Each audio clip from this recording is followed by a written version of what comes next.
Au lendemain du mois de Ramadan, le sang se fait rare dans les centres hospitaliers du Sénégal.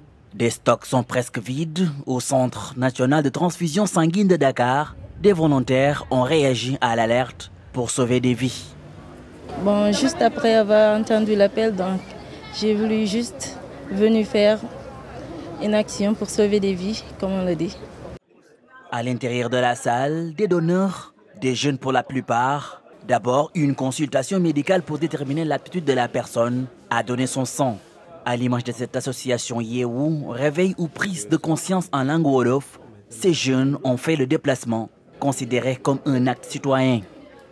On s'est tous mobilisés parce qu'on est un centre de leadership citoyen qui travaille beaucoup dans le domaine de la participation citoyenne. On s'est dit que ce serait très important que nous-mêmes nous respections les engagements qu'on demande à la population sénégalaise de prendre et que nous-mêmes que nous posions des actes citoyens. Par patriotisme et étant que volontaire habituée, cette dame est venue sauver des vies. Mais elle a atteint l'âge limite pour donner son sang. J'ai 60 et quelques années.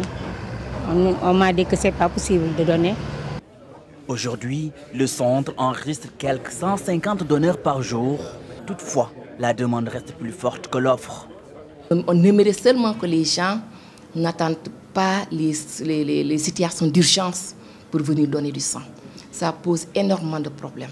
Les dons familiaux aussi, il ne faut pas attendre d'avoir un patient, un parent malade pour venir faire ce don. Le don, il faut le faire systématiquement. Il faut que les Sénégalais aient la culture du don de sang. Selon l'Organisation mondiale de la santé, il faut 10 donneurs pour 1000 habitants. Au Sénégal, les statistiques font état de 86 000 donneurs par an sur une population de 14 à 15 millions d'habitants. Un gap à combler selon les autorités sanitaires avec des collectes mobiles prévues à Dakar et à l'intérieur du pays.